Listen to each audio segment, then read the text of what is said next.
فانی سے گزر گئے سبھی کے لیے سورہ فاتحہ۔ بسم اللہ الحمدللہ رب العالمین الرحمن الرحیم مالک ایاک نعبد و ایاک نستعین اهدنا الصراط المستقیم صراط الذین انعمت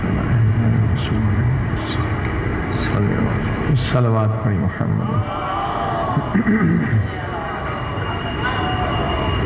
بسم اللہ الرحمن الرحیم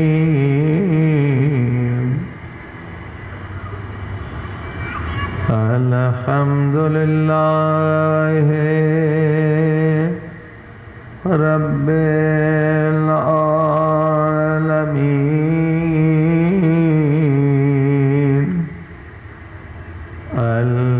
الحمدللہ کما هو اہلہ والصلاة والسلام علی سید المرسلین وخاتم النبیین ابی القاسم محمد وآلہ الطیبین الطاہرین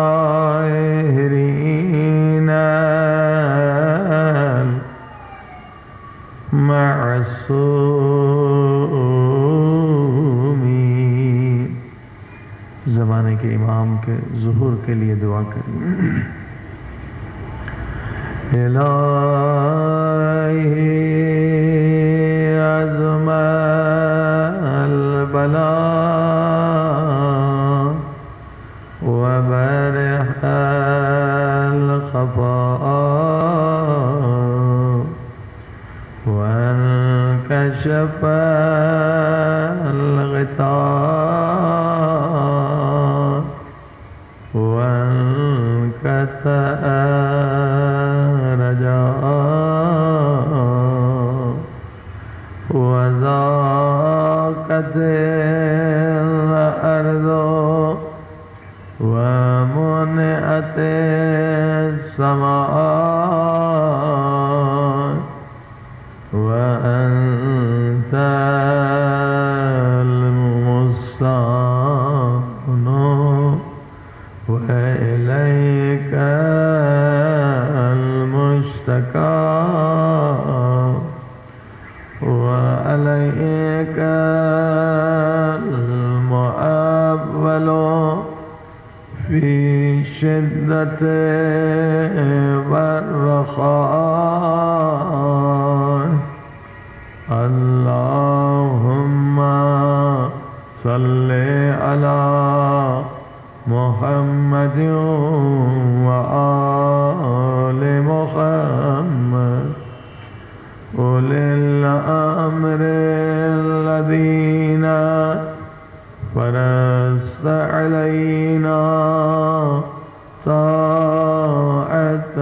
طاعتهم وعرفتنا بذلك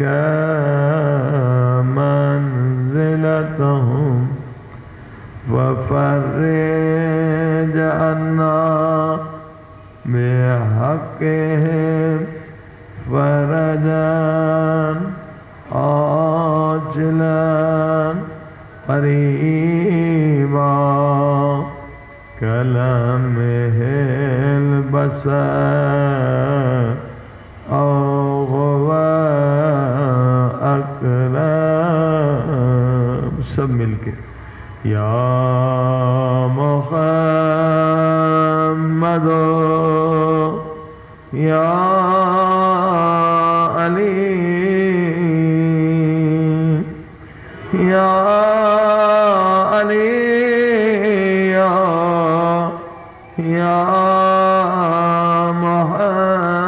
محمد یا محمد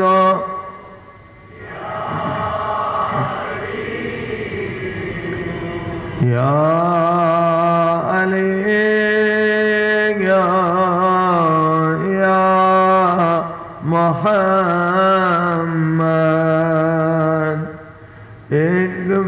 اکفیانی وإنکما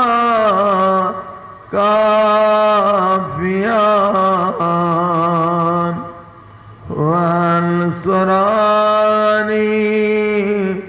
وإنکما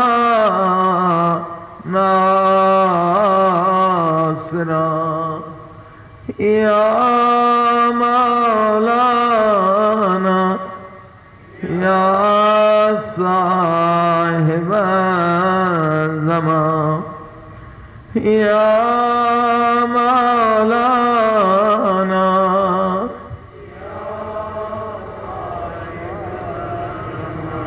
یا مولانا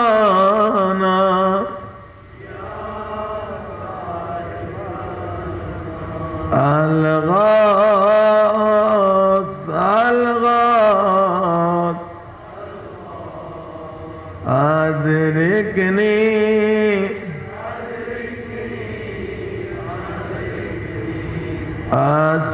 الساعة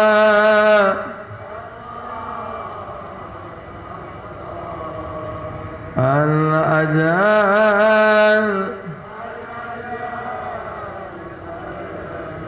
يا أرحم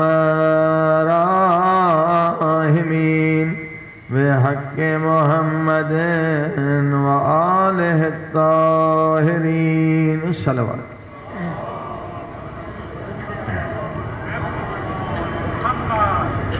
أما بعد قد قال الله تبارك وتعالى في كتابه المجيد بسم الله الرحمن الرحيم يا أيها النبي إنا أرسلناك شاهدا ومبشرا ونذيرا. صلوات.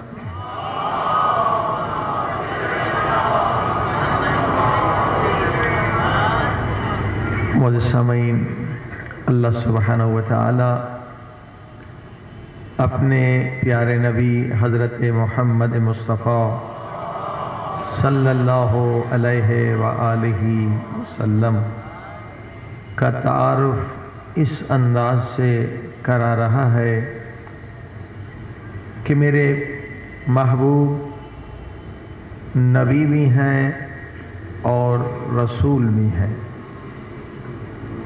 کیونکہ نبی اور رسول میں فرق ہے. بعض انبیاء ہیں مگر رسول نہیں.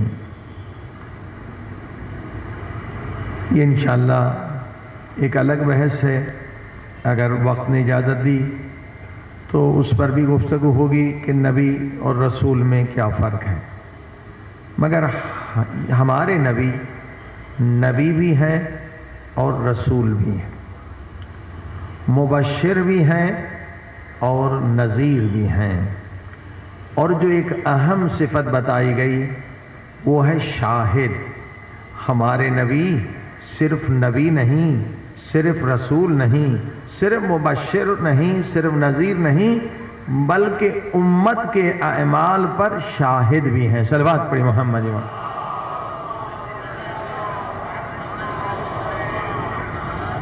اور یہ ایک بہت بڑی دلیل ہے کہ ہمارے نبی آج بھی زندہ ہیں. جو لوگ کہتے ہیں کہ یا رسول خدا نہ کہیں یا محمد صلی اللہ علیہ وسلم نہ کہیں، نبی اس دنیا سے چلے گئے ہیں یا ان کا انتقال ہو گیا ہے.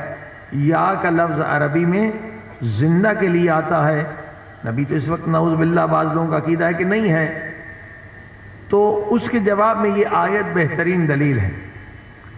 اولاً تو یہ آیت جو ہے ناسخ ہے. آیتوں کی دو قسم ہوتی ہیں، ایک ناسخ ایک منسوخ. منسوخ مثلا پہلے حکم تھا بیت المقدس کی طرف نماز پڑھنے کا، اب دوسری آیت آ گئی کہ اب کعبۃ اللہ کی طرف منہ کر کے نماز پڑھنی ہے، تو اب یہ آیت ناسخ ہو گئی، پہلی والی آیت منسوخ ہو گئی، وہ حکم کینسل ہو گیا۔ تو آیتوں کی دو قسم ہیں، یہ آیت جو آپ نے سنی سورہ احزاب کی، یہ ناسخ ہے، کسی آیت نے اسے کینسل نہیں کیا، منسوخ نہیں ہے۔ تو جب یہ آیت ہے منسوخ اور خدا یہ کہہ رہا ہے کہ میرے محبوب جو ہیں نبی بھی ہیں، رسول بھی ہیں، مبشر بھی ہیں، نذیر بھی ہیں اور امت پر شاہد بھی ہیں،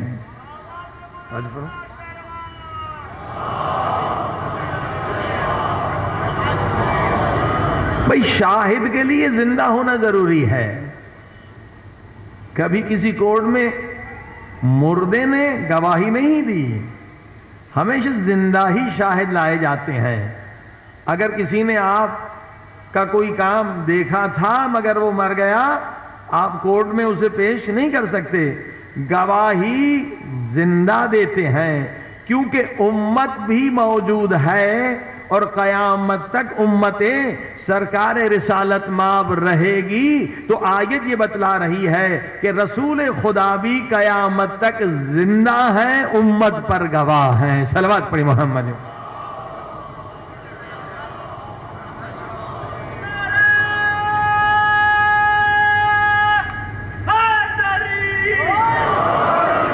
ہمارے رسول ہمارے اعمال پر گواہ ہیں، شاہد ہیں، اور ہمارے نبی کا مقام یہ ہے کہ تمام انبیاء سے افضل ہے۔ اس کے لیے بہت ساری قرآنی آیتیں ہیں کہ تمام انبیاء کو اگر نبوت بھی ملی ہے تو ہمارے نبی کے صدقے میں ملی ہے۔ جب تمام دیگر انبیاء نے ہمارے نبی کی نبوت کا اقرار کیا، اعلان کیا، تب انہیں نبوت عطا ہوئی۔ صلوات پڑھی محمد وآلہ۔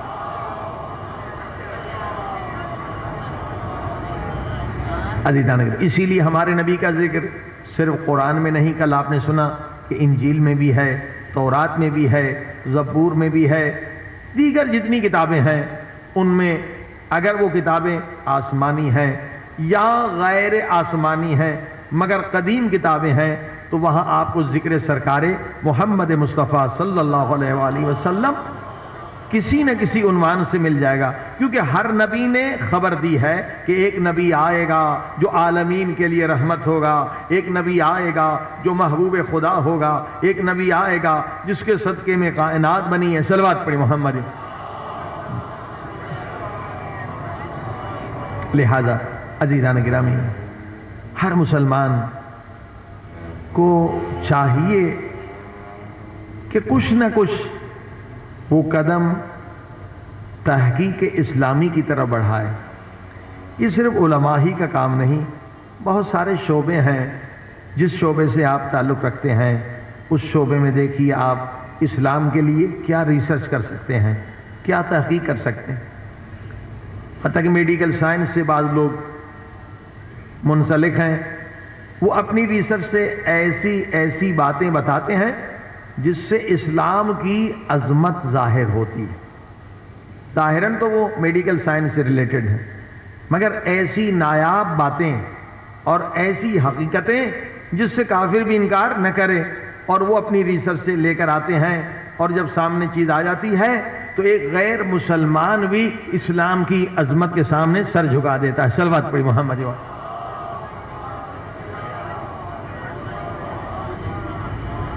اگر ہماری قوم نے تحقیق کرنا چھوڑ دی تو قوم کی ترقی رک جائے گی، بلکہ تنزل کی طرف قومیں چلی جائیں گی۔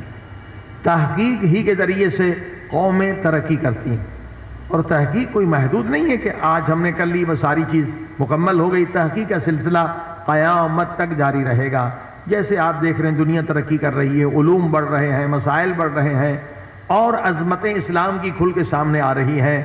یہی گفتگو جو ہماری چل رہی ہے کہ اگر کاش یہ ہمارے جو حکمران تھے ہندوستان کے، اگر اس زمانے میں یہ انہی ویدوں پر تحقیق کر ڈالتے تو یہ اتنی جنگیں نہ ہوتی، اتنے خون خرابے کے سلسلے نہ بڑھتے، بلکہ اکثریت جو ہے وہ ہندوستان میں آپ کو مسلمانوں کی نظر آتی. صلوات پڑھی محمد والے.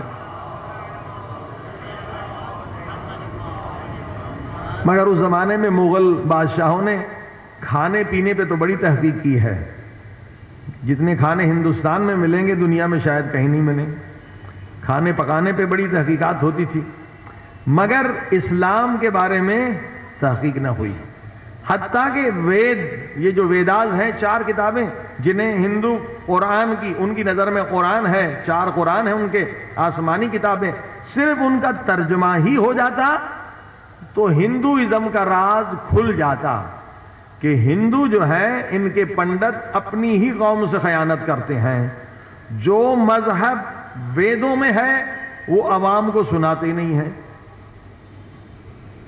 ویدوں میں وہی چیز ہے جو اسلام میں ہے. ویدوں میں توحید ہے، ویدوں میں شرک کا نام و نشان نہیں ہے. ان 4 ویدوں سے قیامت کا عقیدہ ثابت ہے. آواگان کا عقیدہ باطل ہے کہ جناب وہ انسان جو ہے پھر دوسرے جنم میں کتے کی شکل میں آئے گا یا گدھے کی شکل میں آئے گا. ویدوں میں یہ سلسلہ ہی باطل ہے. اور ان پنڈتوں نے عوام کے لیے سنسکرت سیکھنا بھی اس زمانے میں حرام قرار دے دیا کہ صرف برہمن ہی سنسکرت سیکھ سکتا ہے، عوام کو حق نہیں ہے. اور مغل بادشاہوں نے بھی کوشش نہیں کی کہ بعض مسلمان انہی کتابوں کا ترجمہ کر لیتے. 18ویں صدی میں جا کے یہ کتابیں انگریزوں نے ترجمے کروائے ہیں، وہ بھی اپنے اعتبار سے کیے ہیں نہ کہ اسلامی اعتبار سے. صلوات پڑھیں محمد والے.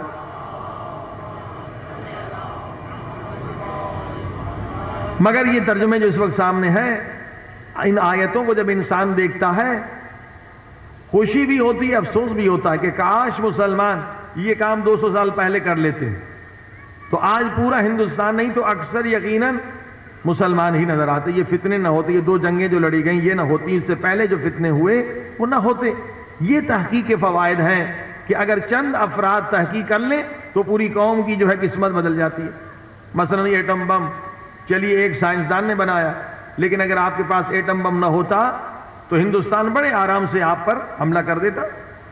اگر اس کے پاس ایٹم بم ہے، آپ کے پاس نہیں ہے، تو سامنے جو ہے بیلنس نہیں ہے، وہ آپ کو ہڑپ کر لیتا جیسے بنگلہ دیش پہ حملہ کیا. تو چند افراد نے تحقیق کی، مگر اس سے پورے 12 کروڑ 14 کروڑ مسلمانوں کی قسمت، ان کا تحفظ، ہر چیز بدل گئی.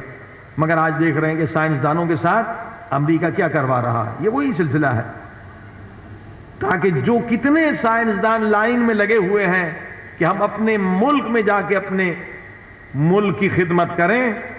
اب یہ ایسا سلسلہ شروع کر دیا ہے امریکہ کے ایجنٹوں نے کہ سائنسدانوں کو اتنا بدنام کر دو، اتنا بدنام کر دو کہ جناب کوئی یورپ امریکہ سے مسلمان سائنسدان آنے کی ہمت ہی نہ کر سکے. یہ ڈاکٹر قدیر نہ بچ سکے تو ہمارا کیا حشر ہوگا.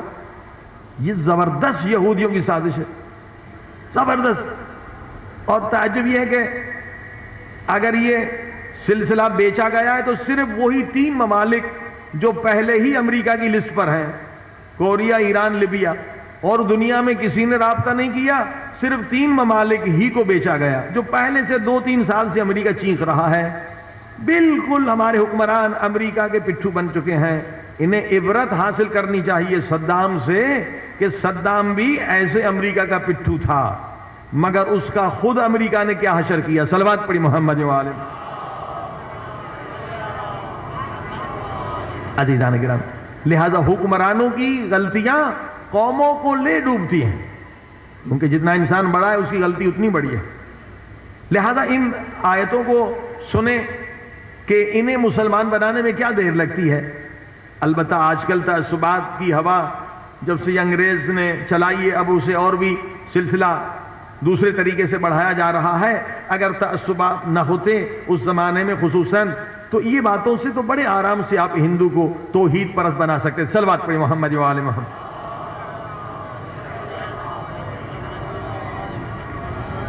یہ چند حوالے نوٹ کرنے جیسے ہیں. Rig Veda book number 10 chapter 121 اور ورس اس کا جو ہے 5. ایک لمبی چوڑی گفتگو ہے مختصر کہ تمام جانداروں کا، پرندے ہوں، زمین پر چلنے والے، ہوا میں اڑنے والے، تفصیل ہے کہ تمام جانداروں کا اکیلا ایک حکمران ہے، اکیلا حکمران. یہ توحید نہیں تو اور کیا؟ جبکہ ہندوازم جو عام کتابوں میں پڑھایا جاتا ہے اس میں توحید تو ہے نہیں کہ یہ فلاں خدا، یہ فلاں خدا، ہزاروں خدائیں انہوں نے بنا رکھے ہیں، مگر یہاں رگ وید میں ہے کہ اکیلا حکمران ہے تمام جانداروں کا. اور دوسرا یجروید کا حوالہ سن لیں، یہ 40 چیپٹر ہے، 9 اس کا ورس ہے. یہاں صریحاً لکھا گیا ہے کہ باطل دیواؤں کی عبادت نہ کرو، یعنی باطل خداؤں کی عبادت نہ کرو، یہ ویدوں کی تعلیم ہے. اور دوسری طرف اکیلے خدا کی رہنمائی. تیسری آیت Rig Veda book number 8 chapter 1 اور اس کا ورس بھی 1، آیت بھی 1. خدا کے سوا کسی کو مت پوجو، خدا کے سوا کسی کو مت پوجو. جبکہ ہندوؤں کے ہر ایک کے سامنے سجدہ کرنا عام ہے، مگر ویداس جو ہے ان کے جو آسمانی کتابوں کا درجہ رکھتے ہیں وہ منع کرتے ہیں کہ خدا کے سوا کسی کو مت پوجو. پھر رگ وید کا حوالہ بک نمبر 4 چیپٹر 45 ورس آیت جو ہے 16، بہت ہی خوبصورت آیت ہے. وہ ایک ہی ہے، وہ ایک ہی، یہی تو ہے نا وحدہ لا شریک، وہ ایک ہی ہے، اس کی عبادت کرو.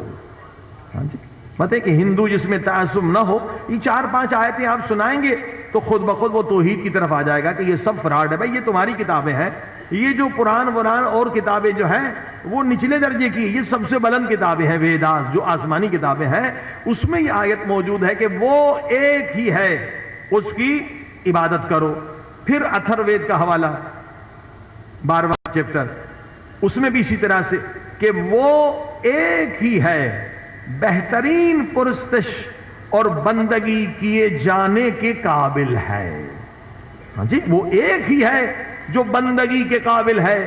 عزیزان گرامی، یہ ذرا سی زحمت تھی اگر مسلمان یہ تحقیق کر لیتے. جس زمانے میں ہندو مسلمان میں کوئی جھگڑا ہی نہیں تھا، تعصب ہی نہیں تھا، تو اب اندازہ کرائیے حکومت بھی بادشاہوں کی تھی مسلمان سے، تو کس قدر ہزاروں ہندو مذہب اسلام کو قبول کر لیتے. صلوات پڑھی محمد وال. مگر یہ نہیں کہ اب ہم مایوس ہو جائیں، نہیں، اب بھی انٹرنیٹ کے ذریعے سے آپ یہ باتیں جو ہیں بھیج سکتے ہیں. کئی جو ایسے غیر متعصب ہندو ہیں وہ اس بات کو تسلیم کریں گے کہ ان کی کتابیں ہیں. جیسے ہم قرآن کی آیت کو نہیں ٹھکرا سکتے، وہ ویداس کی بات کو نہیں ٹھکرا سکتے. صلوات پڑھی محمد وال.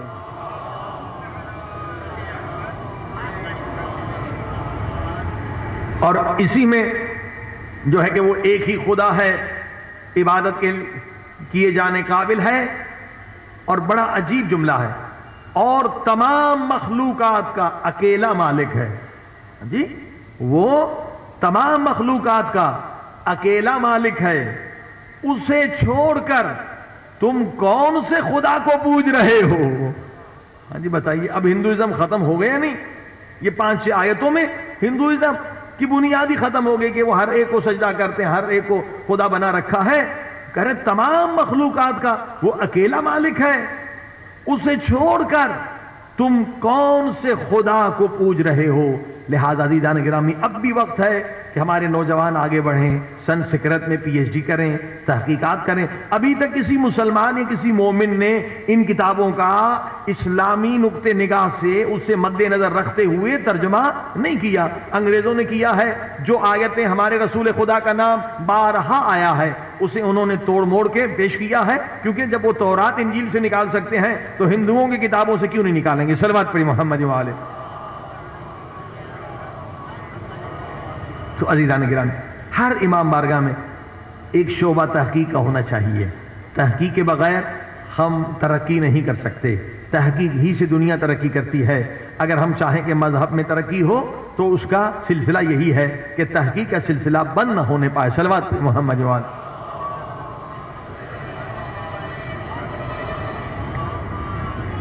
اب دوسرا جو اہم مسئلہ ہے مجالس میں آنے کا، جو اصل مقصد ہے وہ ہے تزکیہ نفس. کہ جب ہم مجلس میں آئیں تو ایسے نہیں کہ جیسے پہلے تھے ویسے ہی واپس چلے جائیں. مجلس میں آنے کا مقصد یہ ہے کہ ہم یہاں سے پاک ہو کر جائیں، کیونکہ معصومین کے فرامین سنائے جاتے ہیں، محمد و آل محمد صلوات پہ محمد کی احادیث اور حدیثیں آپ سنتے ہیں، اور یہ حدیثیں یقیناً اس قدر اثر رکھتی ہیں کہ ایک نجس انسان کے دل کو پاک کر دیتی ہیں، ایک گنہگار انسان کو توبہ کی طرف لے کر آتی ہیں. تو مقصد حسین کا یہ مقصد ہونا چاہیے. تزکیہ نفس اگر مجلس میں نہیں ہے، صرف واہ واہ واہ واہ کی نظر میں مجلس ہو گئی اور لطیفے سنا کے پبلک کو خوش کر دیا گیا، تو یہ مولا حسین کے ساتھ بڑی خیانت ہے. مجلس میں آنے کا مقصد ہے کہ تزکیہ نفس ہو، ہمارے نفوس جو ہے پاک ہو جائیں، ہمارے دلوں میں نورانیت آ جائے. صلوات پر محمد. عزیزان گرامی، کل بھی آپ نے سنا کہ خود کو پاک کرنے کے بہت سارے ذریعے ہیں، بہت سارے طریقے ہیں. جیسے موت کو یاد کرنا بہترین طریقہ ہے کہ انسان موت کو یاد کر کے گناہوں سے بچ سکتا ہے، غفلت سے بچ سکتا ہے. کوئی انسان اپنا دشمن نہیں ہو سکتا، دوسرے کا دشمن ہو، مگر انسان خود اپنا دشمن نہیں ہو سکتا. کوئی انسان نہیں چاہے گا کہ قبر میں اس کے عذاب ہو، کوئی انسان نہیں چاہے گا کہ وہ قیامت کے دن ذلیل و رسوا ہو، مگر یہ کیا ہے؟ غفلت ہے. انسان جہاں غافل ہوتا ہے شیطان اسے اغوا کر کے لے کے چلا جاتا ہے.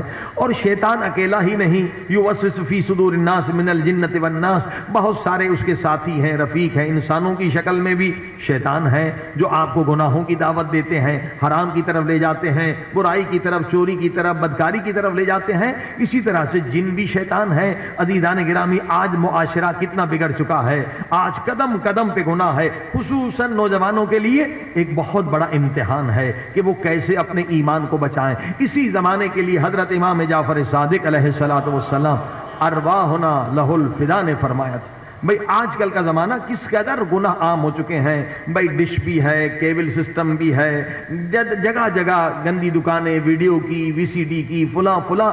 ٹی وی کھولیں تو وہاں پر غلاظت ہے. چاروں طرف ایک یلغار ہے، ایک بمبارڈمنٹ ہے، ایک نوجوان کے دماغ پر بمبارڈمنٹ شیطان کر رہا ہے، شیاطین کر رہے ہیں. کیسے اپنا ایمان بچائے؟ واقعاً ایک بہت بڑا جہاد ہے. اور اس کے لیے ہمارے امام فرماتے ہیں کہ ایک زمانہ ایسا آئے گا کہ ایمان کا دل میں ٹھہرنا اتنا مشکل ہو جائے گا جیسے ہاتھ پہ انگارہ نہیں ٹھہرتا، آگ کا انگارہ بلا ہاتھ پہ کہاں ٹھہر سکتا ہے، ویسے نوجوان یا مومن یا مومنہ کے دل میں ایمان ٹھہر نہیں پائے گا.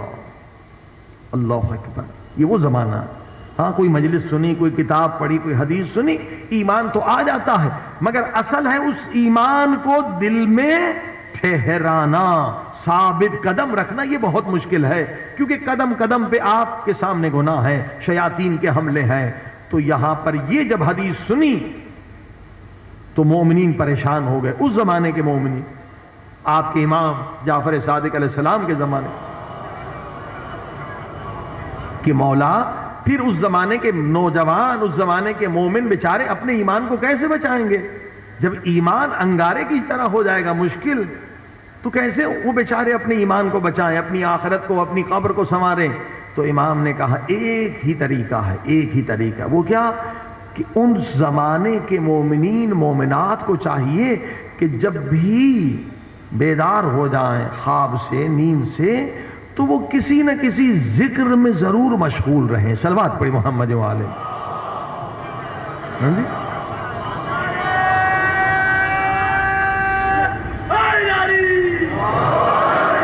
اس کے علاوہ کوئی اور راستہ نہیں، طریقہ نہیں. مولا فرماتے ہیں جیسے آپ خواب سے بیدار ہوتے ہیں تو کسی نہ کسی ذکر میں ضرور مشغول رہیں تاکہ یہ ذکر خدا جو ہے آپ کو حرام سے بچائے گا، گناہ سے بچائے گا. کوئی نہ کوئی ذکر جو ہے آپ کرتے رہیں. اب ذکر جو ہے نا وہ طبیعت کے مطابق ہے. ممکن ایک ذکر نے مجھے بہت زیادہ فائدہ دیا مگر اس ذکر سے آپ کو کم فائدہ ملا، مگر آپ نے دوسرا ذکر کیا اس سے آپ کو زیادہ فائدہ ملا، مجھے کم فائدہ. کیونکہ مزاج الگ ہیں، طبیعتیں الگ الگ ہیں. ایک غذا آپ کو پسند ہے، مجھے پسند نہیں آتی. مرچی آپ کو پسند ہے، مجھے پسند نہیں آتی. تو یہ مزاج الگ الگ ہوتے ہیں. تو ذکر جو ہے وہ بھی البتہ سارے ذکر لوگوں کو پسند آتے ہیں مگر اس کے اثرات الگ الگ ہیں. ایک ذکر آپ کی طبیعت کے مطابق فٹ ہو جاتا ہے، اس میں آپ کو زیادہ مزہ آتا ہے، زیادہ لطف آتا ہے. لہذا اصحاب نے پوچھا مولا اس زمانے میں ایمان بچانے کے لیے کون سا بہترین ذکر ہے؟ تو یہ یہی زمانہ ہے جس میں ہم گزر رہے ہیں. امام نے کہا اس زمانے میں بہترین ذکر یہ ہے کیا؟ یا اللہ، یا رحمان، یا رحیم، یا مقلب القلوب ثبت قلبی علی دینک. کیا ترجمہ؟ اے میرے اللہ تو میرا اللہ بھی ہے، تو رحمان بھی ہے، تو رحیم بھی ہے. میں تیرا ضعیف بندہ، چاروں طرف میرے گناہوں کا حملہ ہے، چاروں طرف بدکاری ہو رہی ہے. میرے اللہ تو مجھے طاقت دے کہ میرا دل جو ہے دین ایمان پر قائم رہے. صلوات پڑھیں. عزیزان واقعاً ذکر پروردگار انسان کو بچا لیتا ہے، بڑی بڑی مصیبتوں سے بچا لیتا ہے، بڑے بڑے گناہوں سے انسان کو بچا لیتا ہے ذکر خدا. مگر ذکر صرف زبان سے نہ ہو، جیسے میں نے کل عرض کیا کہ ذکر دل سے بھی ہو، ذکر جلی بھی ہو اور ذکر خفی بھی ہو. بلکہ ذکر خفی کا اثر زیادہ ہے. اب ذکر خفی فوراً تو نہیں آئے گا، اس کے لیے بھی ٹائم چاہیے، ایکسرسائز چاہیے، ریاضت چاہیے. پہلے جلی سے شروع کریں گے خدا کا ذکر آپ، یہی یا اللہ یا رحمان.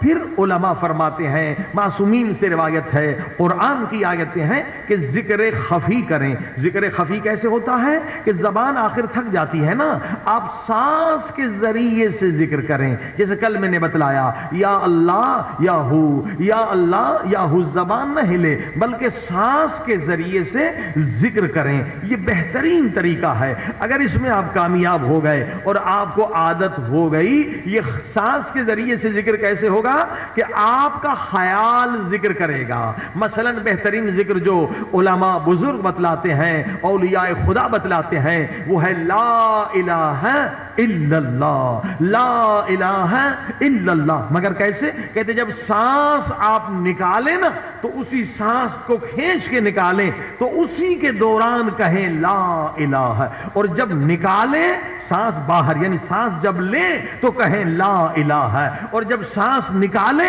تو کہیں الا اللہ. سانس لیں کہیں لا الہ، سانس نکالیں کہیں الا اللہ. ذرا ایک دو دن عادت کو جاری رکھیں، پھر کیا ہوگا؟ پھر آپ کے لیے آسانی ہو جائے گی کہ زبان کو حرکت دینے کی ضرورت ہی نہیں ہے. بھائی سانس کے بغیر تو زندگی ہے ہی نہیں. سانس نکل رہی ہے الا اللہ کی آواز ہے، سانس لے رہے ہیں لا الہ کی آواز ہے. تو یہ ذکر خفی ہے، اس میں انسان تھکتا ہی نہیں ہے. صلوات پڑھیں محمد.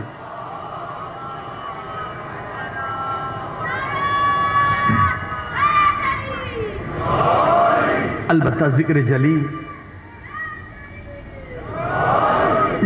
کا بھی فائدہ ہے کہ زبان کو بھی ثواب ملتا ہے، زبان بھی حرکت میں آتی ہے، اس کے جسمانی، روحانی اور بہت سارے فوائد ہیں. مگر ذکر جلی میں کبھی کیا ہوتا ہے کہ ممکن ہے ہم کہہ رہے ہیں یا اللہ یا رحمان یا رحیم یا مقلب القلوب ثبت قلبی علی دینک، مگر آنکھیں ہماری گناہ کی طرف ہے، یعنی خیال یہ کہیں ہے اور زبان پہ ذکر ہے. ظاہر ہے کہ یہاں فائدہ نہیں ملے گا کہ خیال گناہ کی طرف اور زبان پہ ذکر خدا. لیکن ذکر خفی میں یہ ہو ہی نہیں سکتا، کیونکہ ذکر خفی خیال کے ذریعے سے کرتے ہیں. یہ سانس تو ایک عادت کے لیے کہ سانس تو لینا ہی ہے نا، تو اس خیال کو سانس کے ساتھ کہو لا الہ الا اللہ. تو ذکر خفی کا یہ فائدہ ہے کہ خیال ادھر ادھر جاتا ہی نہیں. صلوات پڑھی محمد.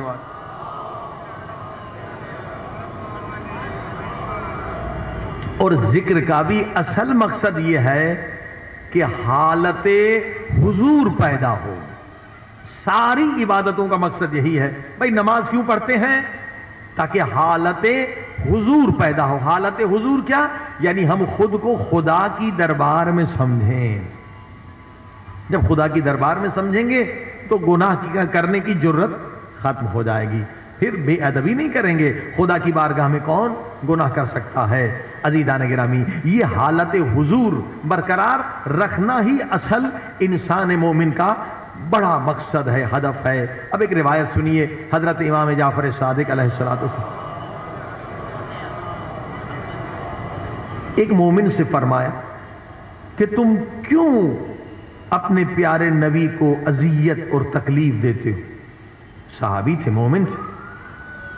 وہ خود حیران ہو گئے، مولا کیا فرما رہے ہیں؟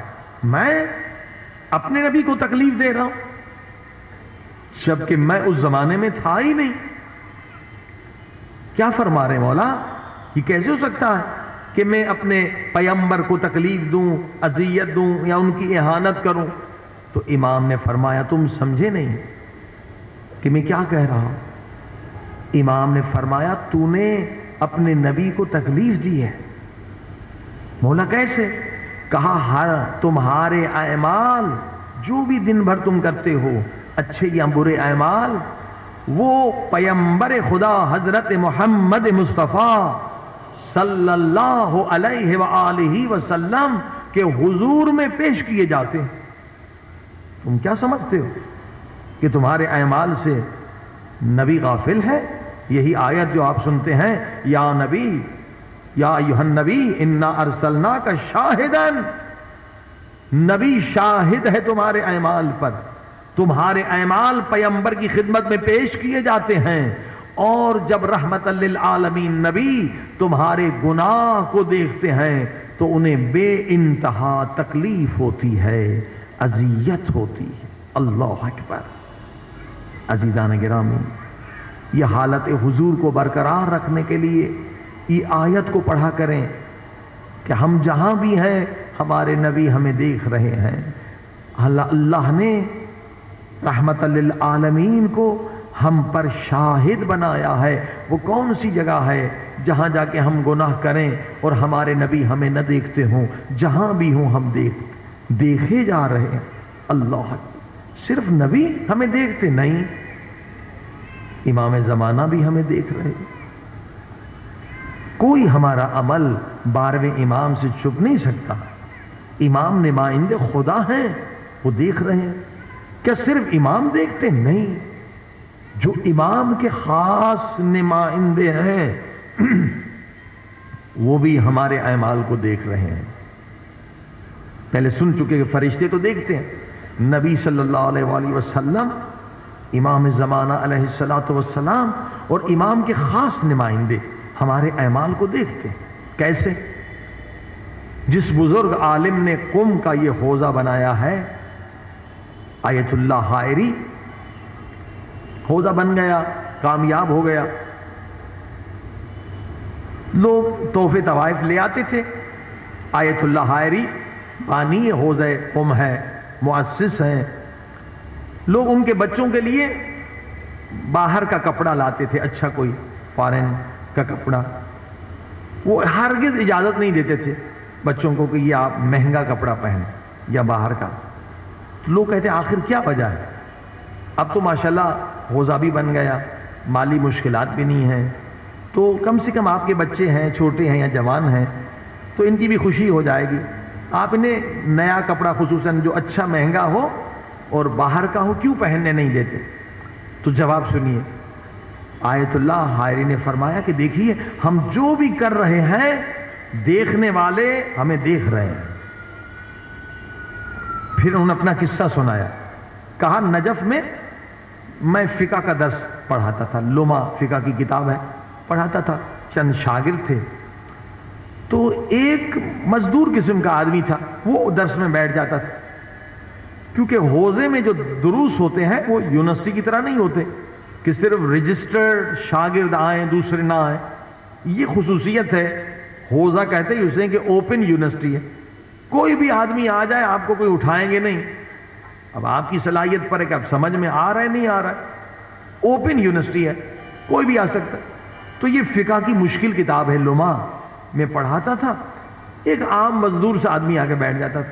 میں سوچتا تھا یہ ٹائم اپنا ضائع کر رہا ہے, یہ مشکل کتاب ہے, اسے کہاں سمجھ میں آئے گی. لیکن میں اسے کچھ کہتا نہیں تھا اخلاقاً, چلو کوئی مسئلہ شاید وہ سن لے. تو چند دنوں کے بعد اس نے سوالات کرنے شروع کر دیے. جب سوالات کیے میں نے کہا ارے جسے میں عام آدمی سمجھ رہا تھا یہ تو بہت بڑا عالم ہے, عربی دان بھی ہے, فقیہ بھی ہے.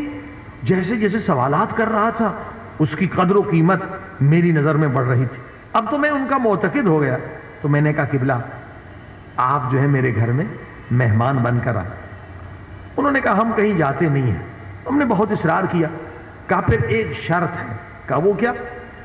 کہا دوپہر میں جو آپ گھر میں روزانہ کھاتے ہیں وہی ہم کھائیں گے, کچھ اور آپ نے نہیں پکانا.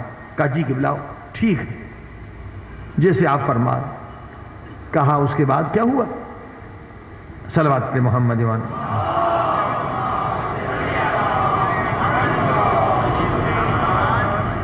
صلوات پڑھے محمد ایمان.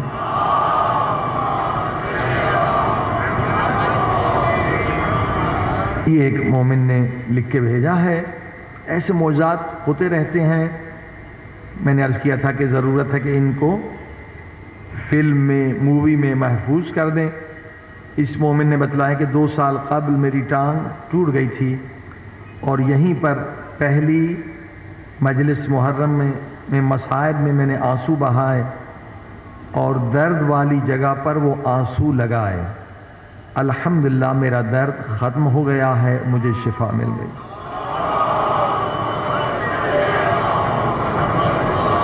بے شک آنسوؤں کے دوران دعائیں مستجاب ہوتی ہیں, بلکہ مریضوں کو لے آیا کریں خاص جگہ, مگر صرف یہ احتیاط کریں کہ سارے لوگ باوضو ہو کر آئیں, باوضو آئیں, طیب و طاہر طریقے سے آئیں.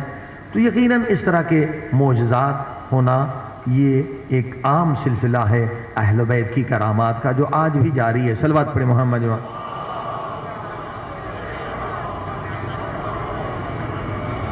میں نے کہا ٹھیک ہے قبلہ آپ مہمان بن کے آ جائیں. اب دیکھیے یہ نجف کے علماء جو ہیں, پہلے جو حوضہ بنا ہے بڑی مشکلات انہوں نے دیکھی ہیں, ایسے علم حاصل نہیں کیا. تو یہ آیت اللہ حائری جنہوں نے حوضہ قم بنایا ہے, کہتے ہیں ہمارے دوپہر کی جو غذا ہوتی تھی وہ پیاز اور روٹی, اتنا پیسہ ہی نہیں تھا کہ ہم سالن پکائیں.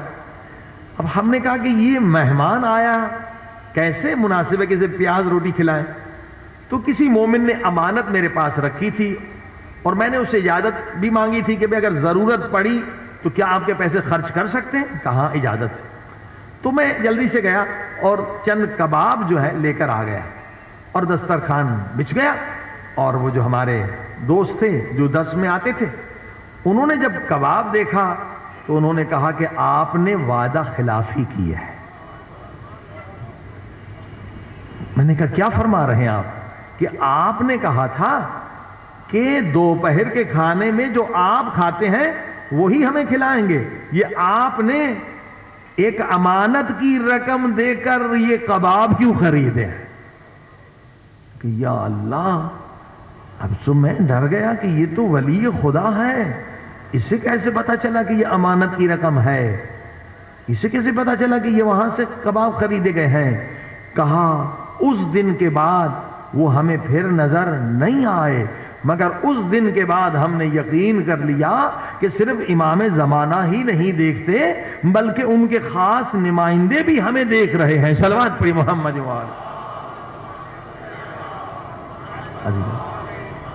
تو عزیزان گرامی, یہ حالت مراقبہ ہے کہ انسان اگر یہ حالت پیدا کر لے تو بڑے بڑے گناہوں سے, بڑی بڑی غلیظ حرکتوں سے محفوظ ہو جاتا ہے, پاک ہو جاتا ہے کہ میرے نبی بھی مجھے دیکھ رہے ہیں, امام زمانہ بھی دیکھ رہے ہیں, خدا کی دربار میں ہوں, جہاں بھی جاؤں خدا مجھے دیکھ رہا ہے. صلوات پڑھ محمد.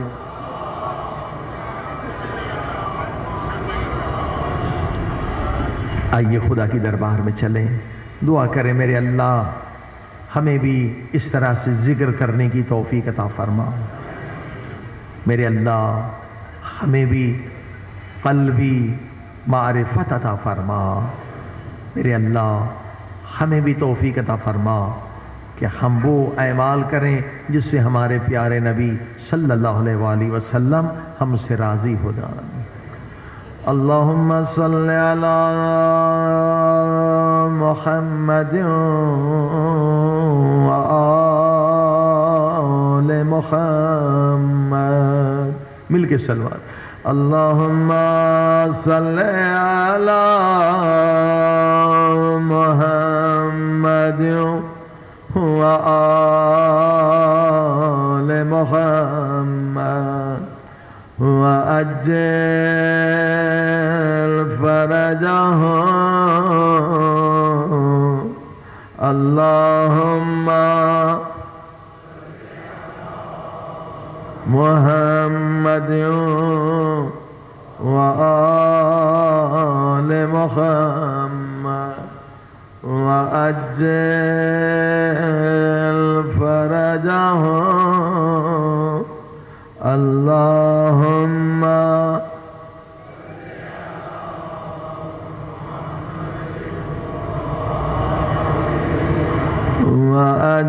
وعجل فرجهم یا اللہ یا اللہ یا اللہ یا اللہ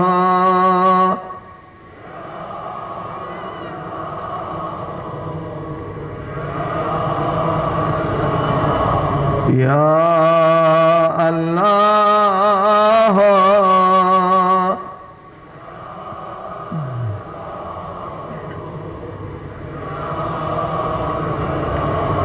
یا اللہ یا اللہ یا اللہ یا اللہ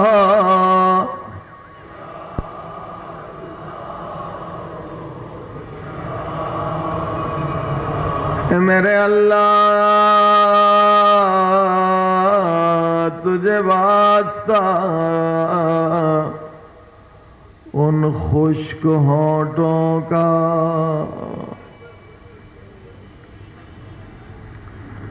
تجھے واسطہ علی اصغر کے خشک ہونٹوں کا جو پیاس سے پھٹ چکے اے خدا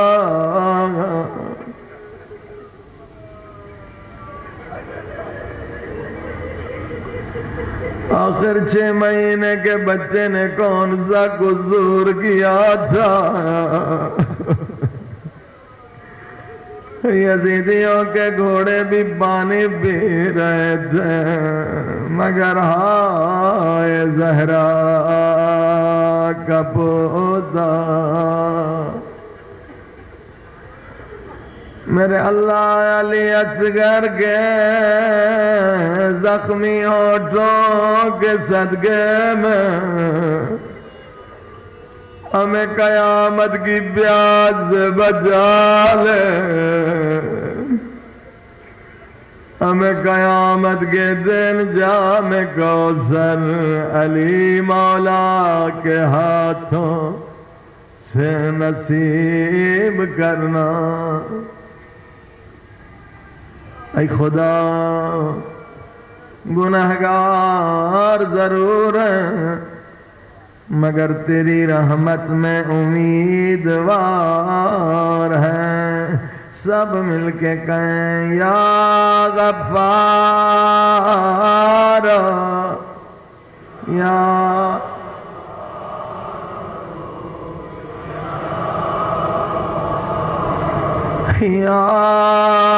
غفار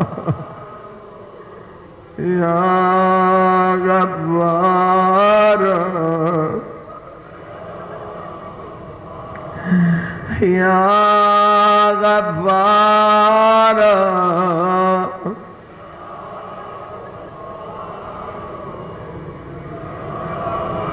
اے مجلس میں آنے والوں یقین کرو خدا تمہیں بخشنا چاہتا ہے۔ کسی نے امام سے پوچھا مولا کیسے پتہ چلے ہم دعا مانگتے ہیں کیسے پتہ چلے خدا نے ہمیں لبیک کہا ہے یا نہیں؟ امام نے فرمایا خدا بعض مومنین کو ایک مرتبہ کہتا لبیک،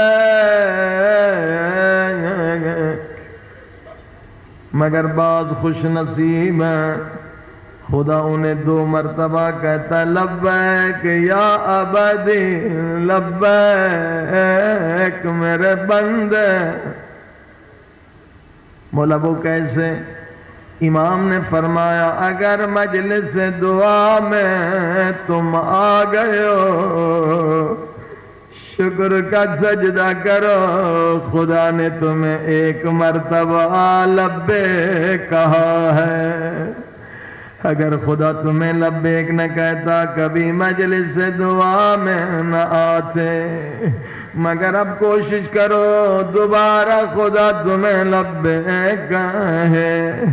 مولا وہ کون خوش نصیب ہے جنہیں خدا 2 مرتبہ لبیک کہتا ہے۔ امام فرماتے ہیں اگر دعا میں آنکھوں میں آنسو آ جائے خدا کا شکر کرو خدا نے آج تمہیں 2 مرتبہ لبیک کہا۔ بی پناہ بی پناہ اے خدا تیرے سوا مجھے سے گنہگار کو پناہ کون دے گا؟ خدا بی پناہ بی پناہ بی پناہ روسیا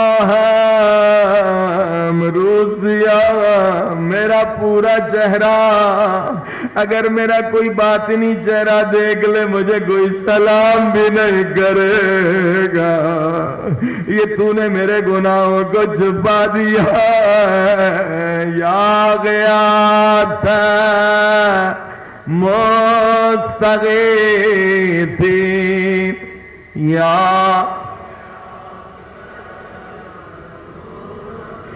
بلند آواز سے یا غیاث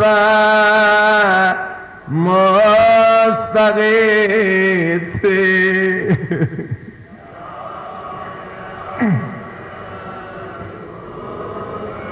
بی پناہ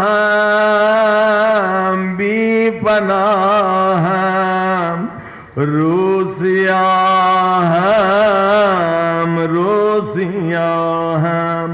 مستحق آتش هستم توبه هایم را شکستم۔ اے خدا اسی محرم میں کتنی مرتبہ میں نے توبہ کی مگر پھر میں نے توبہ کو چھوڑ دیا۔ میں تیری آگ کا مستحق ہوں یا غیاث مستغیثین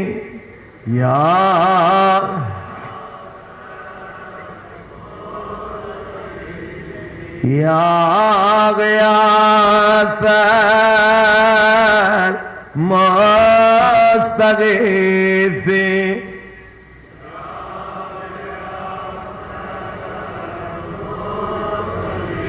تو خدا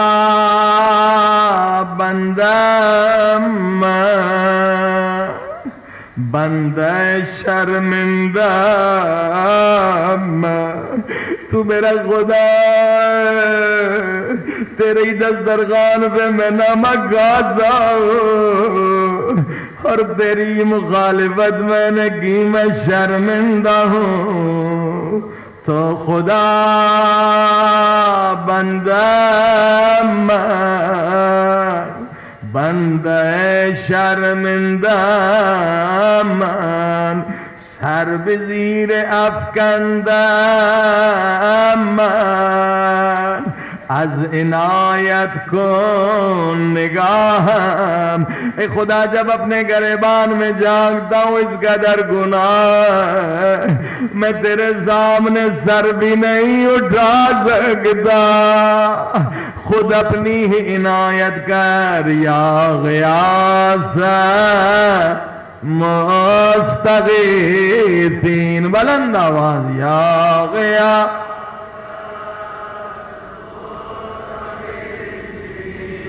یا غیاث. یہ جملہ بہت نورانی ہے. باہم جرم و خطایم تو مرا خواندی بیایم. اے خدا اتنے سارے گناہوں کے باوجود آج تو نے مجھے دعوت دے کے بلایا ہے. اے خدا میں اس قابل نہ تھا کہ تو نے آج مجھے حسین کے دسترخوان پہ بٹھایا. حسین کے دسترخوان پہ انبیاء تھے، اولیاء تھے، میں گناہگار کہا. باہم جرم و خطایم تو مرا خواندی بیایم. گریہ و زاری نمایم تھا بے بخشائی گناہم. تو نے مجھے آج دعوت دے کے بلایا ہے تاکہ تھوڑے آنسو بہا دو اور تو کہے میں نے تجھے بخش دیا. یا غیاث یا غیاث المستغیثین یا غیاث.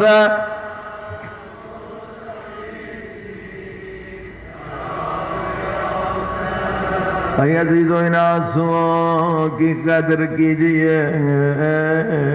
یہ آنسو بڑے خدا کو پسند ہیں.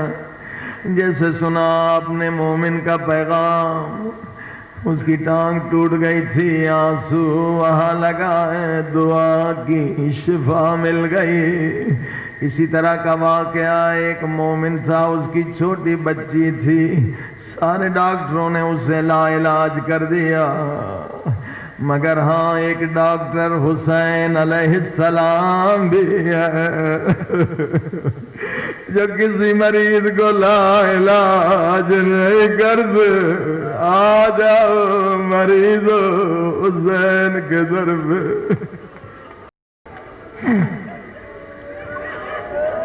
چھوٹی بچی سے بڑا پیار تھا. سارے لوگوں نے کہا اس کا علاج دنیا میں نہیں ہو سکتا. اس نے کیا کیا؟ کمرے کو بند کیا، دروازہ بند کر دیا، تنے تنہا ایک برتن ہاتھ میں لے لیا. جتنے مصائب اس سے یاد تھے اس پہ رونا لگا. اپنے آنسو اس برتن میں جمع کر کبھی علی اکبر کے مصائب پڑھ کے روتا تھا، کبھی قاسم کی بامالی پہ روتا تھا، اور کبھی عباس کے کٹے بادوں پہ روتا تھا. آنسو گر رہے تھے، جمع ہو رہے تھے. کبھی سکینہ کی ہڈی پہ روتا تھا، کبھی زینب کی اسیری پہ روتا تھا. جتنے مصائب سے یاد خوب گریہ کیا. اس برتن میں تھوڑا سا پانی جمع ہو گیا. بچی بے ہوش تھی، چمچے سے آگے پانی آنسوؤں کے قطرات منہ میں ڈالے. ایک مرتبہ حسین کے اعجاز سے بچی ہوش میں آ گئی. گویا حسین نے بتلا دیا جو بھی لا علاج مریض ہے اسے میری مجلس میں لے آ.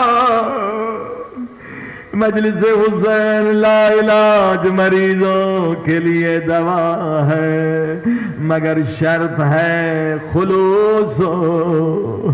بانی مجلس بھی خلوص کے ساتھ، پڑھنے والے بھی خلوص کے ساتھ، سننے والے بھی خلوص کے ساتھ. صرف مقصد رضائے خدا ہو، صرف مقصد یہ ہو کہ بی بی زہرا راضی ہو جا.